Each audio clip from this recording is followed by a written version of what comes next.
আমরা চালিয়ে আন্দোলন। জাতীয় নাগরিক পার্টির পক্ষ থেকে সাতক্ষীরা জেলা থেকে বলতে চাই, এই যদি আপনাদের ফ্যাসিস্টের যে আচরণ ছিল, এই আচরণ যদি আপনারা একই আচরণ যদি আপনাদের থেকে আমরা দেখি, এই বাংলাদেশের মানুষ 18 কোটি মানুষ সহ জাতীয় নাগরিক পার্টির প্রত্যেকটা নেতৃবৃন্দ আপনাদেরও কিন্তু কোন রকম ছাড় দেবে না।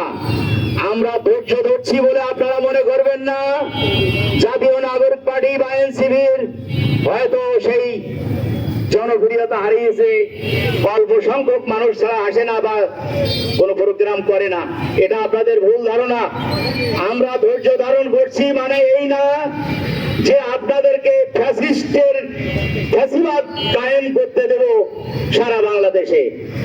আপনারা ভুলেও মনে করবেন না ফ্যাসিস্ট শেখ হাসিনা যেমন ভাবে দেশ পরিচালনা করছিল আপনারা সেইভাবে হাঁটতেছেন আমরা মনে করছি, কিন্তু আমরা ধৈর্য ধরছি এখনো পর্যন্ত।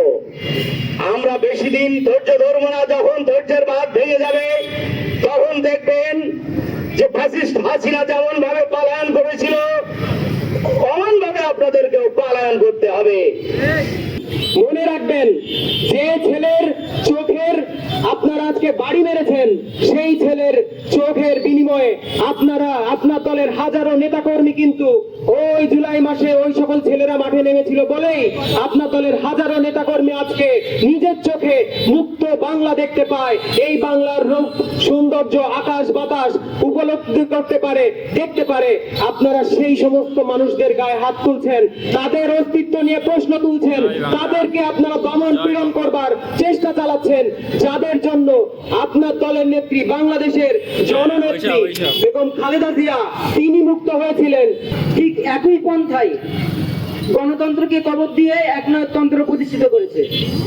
দেখা যায় সেই 17 বছরে তারা বিরোধী দলের নেতা কর্মীদের গুম খুন জেল জরিমানা করে এভাবে মারধর করে তারা একনায়কতন্ত্র প্রতিষ্ঠিত করেছিল। আজকেই বর্তমান সরকার তাদের দলের লোক সেই একই পথ অবলম্বন করছে। তো আসলে এটা নিন্দনীয়, এবং সাথে সাথে এটাও বলতে চাই যে যারা হাসনাত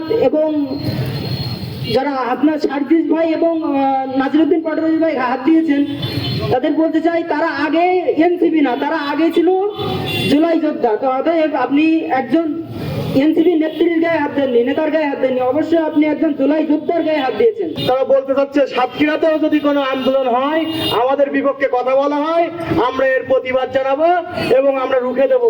আমরাও এখান থেকে বলতে চাই, কই তারা, আমরাও দেখতে চাই তারা কত বড় শক্তিশালী হয়েছে। আমাদের এই কয়েকজন মানুষের সামনে তারা দাঁড়াক, তারা কিভাবে এই প্রতিবাদ রুখে দেবে আমরাও দেখতে চাই।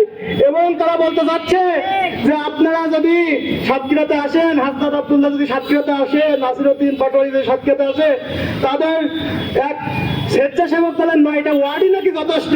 আমরাও দেখতে চাই সেই 9টা ওয়ার্ড কোথায়, তারা কিভাবে আমাদেরকে প্রতিরোধ করবে। তারা কি আমাদেরকে হত্যার হুমকি দিচ্ছে? ওই রকম হুমকি তো আওয়ামী লীগের আমলেও দিয়েছে, তারা তো আমাদেরকে কিছু শিখতে পারেনি। আশা করি আপনারাও আমাদেরকে শিখতে পারবেন না।